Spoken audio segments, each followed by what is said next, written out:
Hi, and welcome to the show. Well, today I have with me a group of women that represent an even larger group, an international group of hardworking women that work to support women and girls throughout the world. And it's exciting, all the programs that they have, and I have with me today Lee Niederer, Marty Crook, and Teresa Vandershoot to tell us about it. Thank you so much for being here. Glad to be here. Well, let's just start with the formation of Soroptimists. Okay. How did that happen? And then, when people understand that a little better or get reminded, most people know about it, I want to hear about how you got attracted to Soroptimists. Marty? Sure, I'd be happy to tell you. Well, Soroptimists was formed in 1921, so we're actually almost 100 years old. We were formed in Oakland, California by a woman named Violet Richardson who had a desire to do community service, but was unable to join an organization because women were not allowed. Like back Rotary, then. Yes. who have since changed, Exactly. but I get it. Exactly right. So her employer actually helped her and a few of her women friends develop the first Soroptimist Club, and it became an international organization. And Soroptimist actually means best for women, which is loosely translated from Latin, so it means best for women. So we started out by doing projects and all kinds of service projects with the idea of helping primarily women and girls, but also women and children. And it's kind of evolved over the years to a more of a focus on women and girls, which now, because we are a global organization, we're working to provide access to education to women and girls to help them achieve economic empowerment. So that's kind of our mission. So all the clubs all over the world are doing that, and our club is part of the Federation of Soroptimists International of the Americas, which is 21 countries, and we work all together on the same kinds of projects. So that's how we got started. And our club in McMinnville, we actually were formed in 1951. So we've been around a good while as well. So I just picked out, your main focus is education of women and girls. Exactly You see this right. as a way to serve women the best way. Yeah. Exactly. They decided a while back that, if you can educate a woman, that way then their family will be taken care of as well, so providing access to education to women will help them with their entire life and their family. So that's where we have decided to focus on. Okay. Well, Teresa, how did Soroptimists come into your life? So 18 years ago, I was working at Public Health in a program that worked with women and first-time moms, and the Soroptimist was having a women's wellness fair, and we had a booth there just promoting the services we had through Public Health. And a good family friend was a member, and she invited me to one of the meetings, and so I went, and I just kind of got hooked. I love the projects and what the mission stood for. It was just really hit home for me, and it was something that I felt like I wanted to devote some time to. And 18 years later, I'm still devoting a lot of time to it. What excites you about Soroptimists? I mean, there's many aspects to it. What do you really like? What attracts you? I love how we're helping women and the stories. Well, I'll talk more about our Live Our Dream program. And that's an awards program where we're helping women go back to school. All right, that's your focus, and that's what you're going to talk about, and that's because that's you what love excites it. me. Yeah, all right, perfect. Lee, how about you? How did you come to Soroptimists? Well, it's a long time ago. When I first moved to McMinnville, I worked in 1967. I was working at the Water and Light in McMinnville, and my boss was a member of Soroptimist, and I watched her, and so I got introduced by seeing what she was doing and all the other wonderful women in the community. And I went to a dinner that it was part of their fundraiser at that time. And my whole family went. It was the annual turkey noodle dinner that we put on. And I was so impressed with the work that they were doing, the amount of time that they put into raising money to help women and girls and children. It really impressed me. But I was not able to enroll in the club until 1977, when I was asked if I would like to come to a meeting and join. And I joined at that time, so I've been a member since 1977. I imagine you've had various projects that have really caught your attention and focused on. Can you think of one that just really comes to mind first? I have to tell you, it's the helping women achieve their goals and become productive women in society by our scholarships and awards. And you're going to talk more about that later. I'm going to talk about a Dream It, Be It program that's new to our program just recently. But I like, in the past, we did a youth forum, which we brought young students from high school in to discuss topics, and they went on to federation convention and stuff, which was very good. But this is, we're now focusing more on the education and helping girls live their dream. It sounds very individual. You're just meeting individuals and saying, how can we help? This is how we Yes. want to help you. Yes. And making that work one by one. We spend a lot of time earning money and also serving our community and helping women and girls in our community for that specific purpose. And that's the heart of us. That's why I've been a member for 42 years. I mean, it's not just fun. It's rewarding too. And you're the president now, is that I'm right? current president of our club. It's And- my fifth time as being a president of this club in McMinnville. And I love all of our members. I love my past members. I've had some wonderful friendships developed through our organization.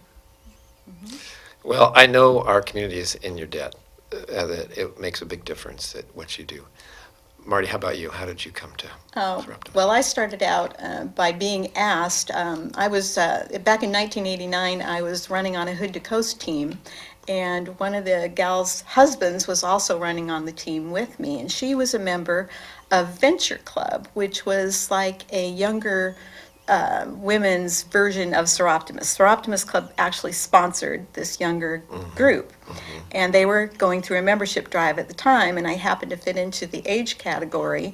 And when I got the invitation, I was very excited because I had been wanting to do something to give back to the community for quite a while, and I didn't know that many women in town, and I thought, this is a great, idea. I can join this club. I can meet new women, and I can serve the community, so it just was a perfect fit for me. And I went to the meeting that they had, and I joined right away, and then I was a member of the Venture Club for about 5.5 years until I aged out, technically. And then I immediately became a Soroptimist. And then I began kind of one of the other benefits to being in Soroptimist for me, and one of the things that has attracted me to it is the leadership responsibilities and opportunities that there are. So I became a Soroptimist. Well, when I was in Venture, I rose to the highest level that you could rise in Venture in our region, and then I became a Soroptimist, and now I have gone on through all the levels of leadership in the club to now becoming the region governor for Soroptimist.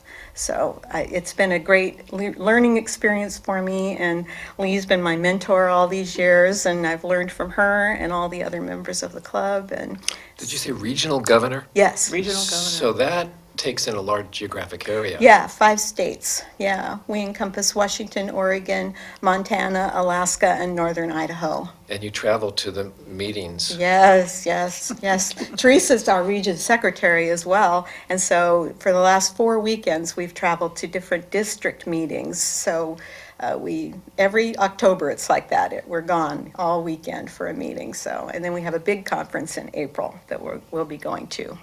So it's a lot of fun and a great leadership learning opportunity, and that's one of the biggest things. Besides what they've said, I agree absolutely about a passion for helping women and girls, and I am especially excited about the new program that Lee will be talking about later, the Dream It, Be It program, because if I would have had an opportunity like that when I was a young girl, I can only imagine what I could have accomplished that I didn't I wasn't able to at the time. So I'm excited about that particular program. All right, well, let's just dive right in. The programs that you're helping to lead here in Live Your town, yeah, what are your passions that you're engaged in? So the Live Your Dream Award, it's education and training for women, is one of my passions. That is a cash award, so it's different than a scholarship, where a scholarship would go directly to the school. Ours is a cash award that's given directly to the woman, and she can use it for any of her educational needs. It could be for tuition, books, car repairs, whatever she needs to be able to get to school, childcare. And in the past, oh gosh, as an organization, we give over $2 million a year. Locally, we give roughly 12,000 a year to about 4 women. And those are the head of the household, that's the primary wage earner in a family. And the name of that program again? Is Live Your Dream? Live Your Dream. Yeah. And people apply, women apply to this? Right, the application period is open right now. It closes on November 15th. And I believe there's a banner that'll be running that'll have the web address that you can apply to. It's a bit.ly at LYDA apply. Now, people are listening that may think, well, that sounds interesting. I wonder if that's for me, or somebody might be thinking, I'm thinking of someone that might be helpful to. Give us some more idea about who applicants usually are and that you're looking for. So a typical, a story that I can share, this woman's given me permission to share her story. She was a woman with 3 children that was in a domestic violence situation, and she ran from her husband and was seeking some safety, and she met Soroptimist women that kind of helped her along the way and told her about this award because she really needed to get some education to be able to provide for her family. And so she applied for the award, was given the award, and she said what meant more to her than the money was the fact that this group of women believed in her and helped and supported her. They provided some childcare for her at times and really nurtured her through school. She went on to get her master's education, her master's level of education, and her children, the really nice thing is that's trickled down, that all of her children have now gone on to college and are seeking further education. So for her, it made a huge impact. She said she would never have been able to go to school, nor would she have been able to provide that for her children, and for them to see that role model in their mother. So, What really grabbed me about what you said was how people believed in her. yeah. Yep. We hear that almost every time Yep. from our award winners, that Yep. that is the thing that really gets to them the most. It's not even the money. Yeah, you would think it would be, Yeah. but it's really that support and that someone believes in them. It's really empowering.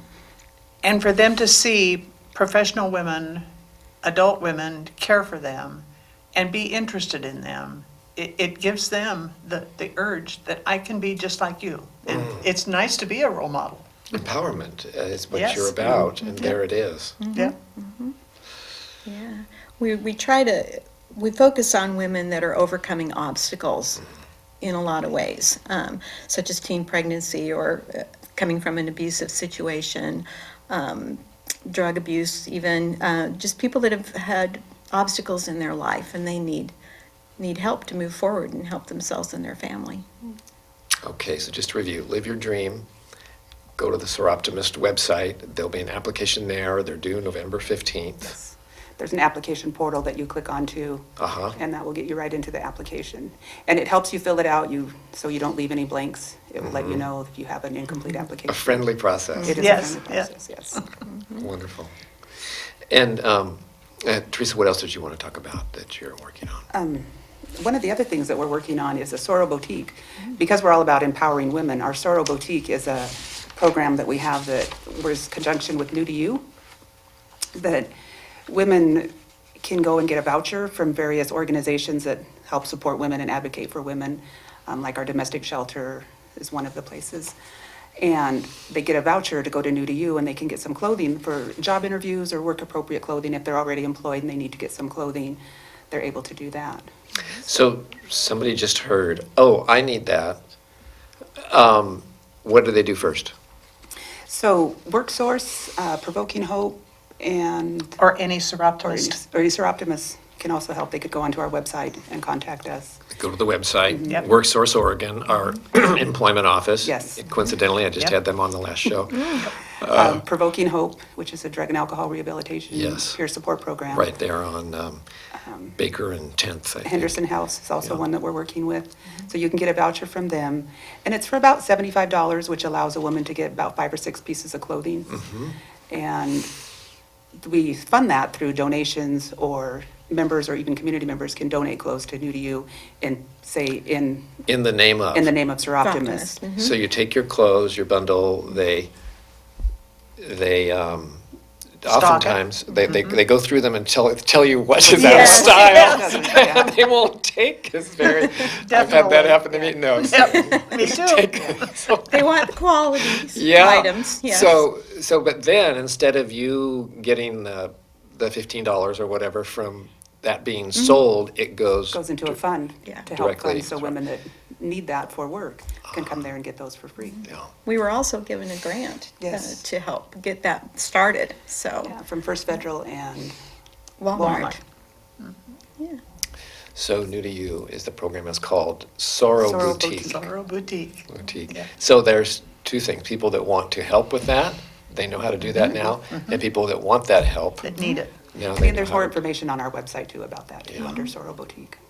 Okay, all right. Lee, what do you have for us today? We have just started a new program. It's been in Soroptimists for a number of years, but our club just started it last year for the first time. It's called a program called Dream It, Be It. It's a curriculum or a career support for girls, high school girls. We had one last year, and our next one is scheduled for the second Saturday in March.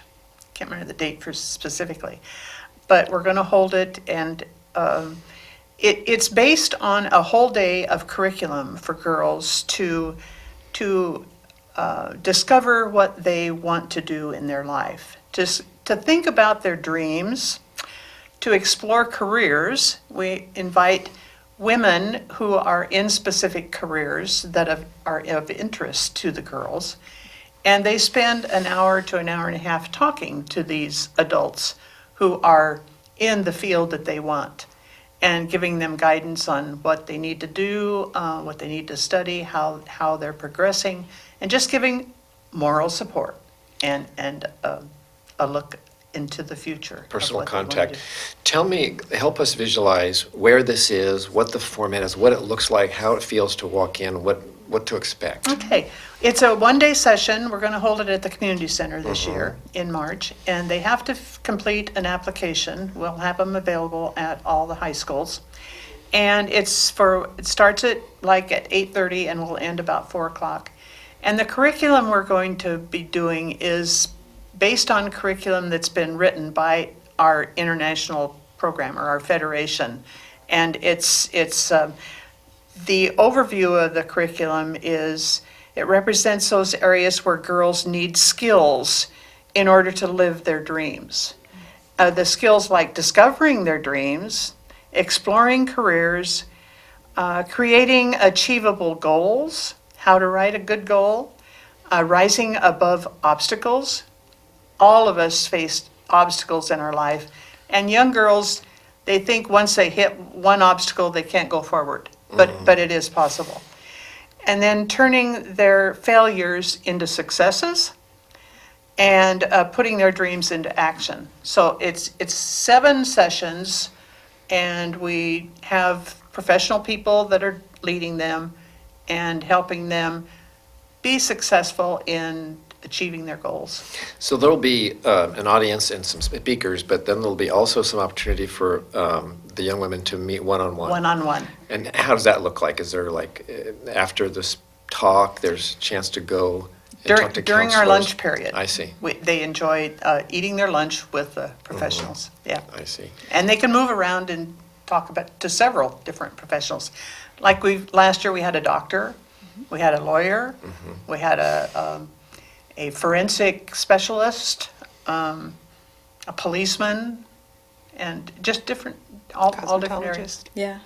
What was that? Cosmetologist. There were Cosmetologist. several girls interested in careers in cosmetology. Now, how many young women came 19 last year. last year? Okay, Yep. so just kind of give an idea, and how many years have you been doing this? That was our first year, but Oh. Soroptimist has started it probably about 6 years Yeah, ago. about 6 years 5 or ago. 6 years ago. So you're just kind of building momentum now. We That are. was your first time out, Yeah. and now you know a little bit more about how to make it work. You're expecting a much larger group, I would Yes. imagine. Yes. And some of the young women will be talking to other young women, sisters, and they'll probably be returning some of them. Definitely, yes, Yeah. yes. In talking to counselors in the schools, there are a lot of young girls who don't have that support that gets them into thinking that they can succeed. Some And they can do confidence. something and be successful, instead of just going out and not getting the education that they really need. And to seek that higher education is very important. So again, sitting down with someone, one-on-one, that person saying, this is how you do it. Yes, yes. Yeah, Yeah. exactly. That's what you wanted. I know, and it's the thing that I was lacking. I didn't think that there was a possibility that I would be able to go to college. I didn't think there was any financial way that I could make that happen. And so I didn't. I ended up just getting married out of high school, and it's not that I didn't turn out well. That's right. But, I could have done so much more. I did have dreams. I just didn't know how to make them happen. I didn't think that they could happen because I had no self-confidence at all. So it was something that if I would have that would have been available to me, I can't imagine what may have been different in my life, so.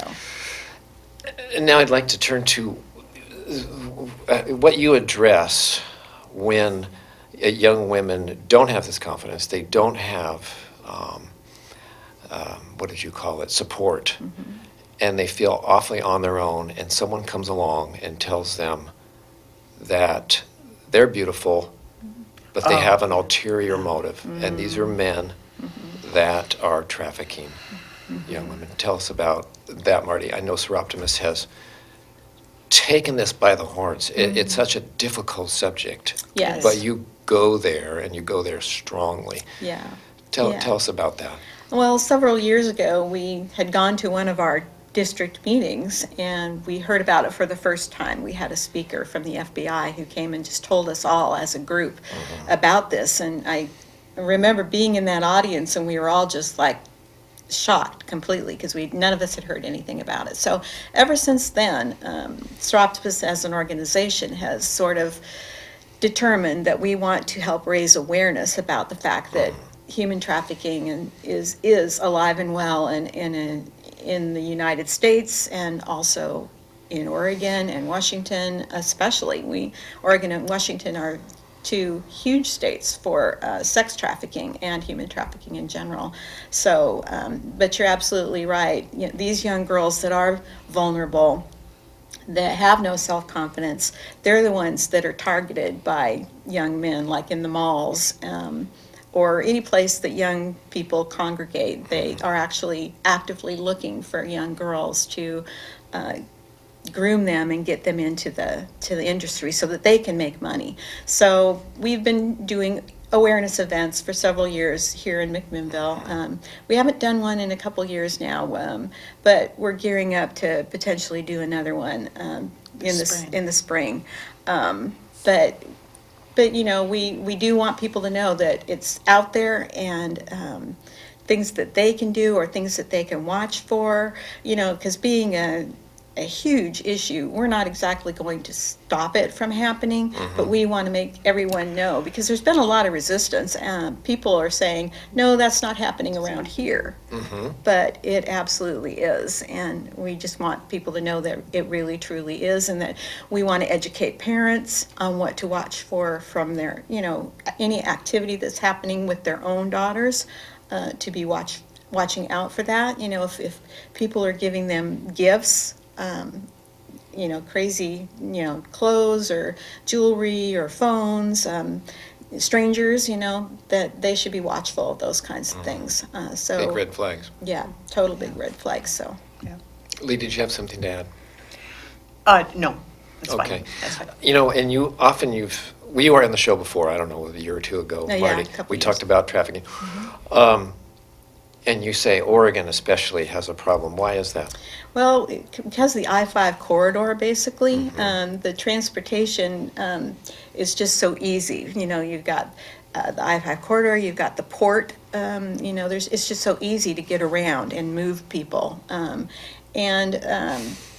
Washington's getting a lot better. They've developed some laws that are a lot harsher for traffickers. If they get caught, they can get punished a lot stronger in Washington than they can in Oregon. But we're heading in the right direction in Oregon. But it's part of what we're trying to do is get the attention of, you know, the legislators and the people that make the laws so that we can get harsher penalties for these perpetrators. And at least they've finally decided that the girls are now considered victims, and they're not the criminals. Right. At first, for several years, they were treating the girls as they were getting arrested as the criminal, even though they were the one being victimized. So that part has changed drastically. Probably largely to awareness. Awareness, This is exactly. Yes. how it works and who the victim is. Yeah. I think we talked about before, and that is that Oregon's constitution around free speech is especially liberal, allowing artistic expression. That strip clubs fall under this umbrella of artistic expression, and strip clubs are an attractive nuisance for trafficking. Yeah. My understanding is that this is being addressed, and it will take a constitutional amendment. Yep. And these movements are being made in the legislature. I need to find out more about that. But I just want to bring that up in case people hear about a constitutional change. If it's going to be a ballot measure. That's why. And Yeah. we need a change. We need to thread that needle a little bit better, walk that line a little bit better as far as expression versus what it brings us in these problems. Yeah, absolutely. Yeah, I think Portland has the huge, high percentage per capita of strip clubs, a higher percentage than a lot of other places, and so that's part of the problem too. There's just a lot of that going on in there, and so that makes Oregon right at the top of the list. Yes.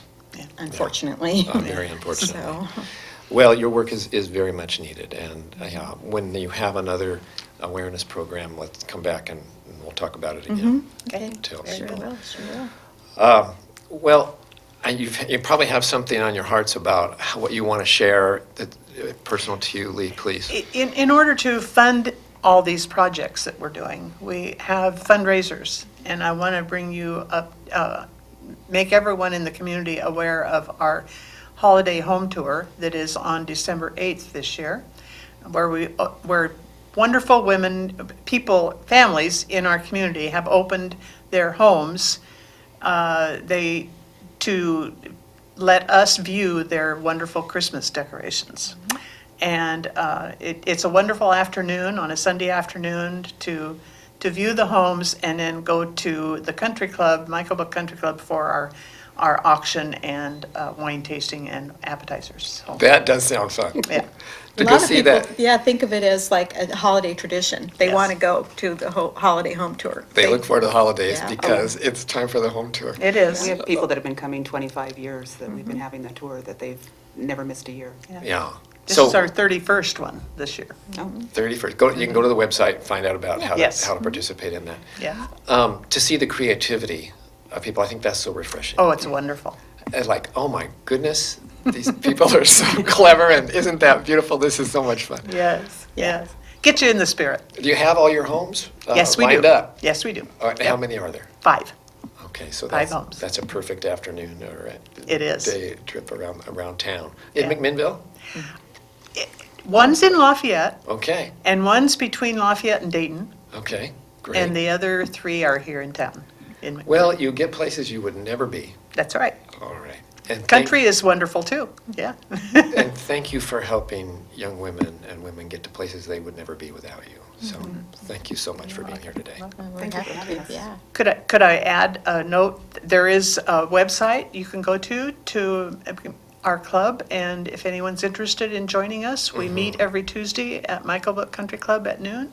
And you're sure welcome to come and see what we're all And your about. meetings are a good time, I hear. Yes, Well, we we do try. have fun.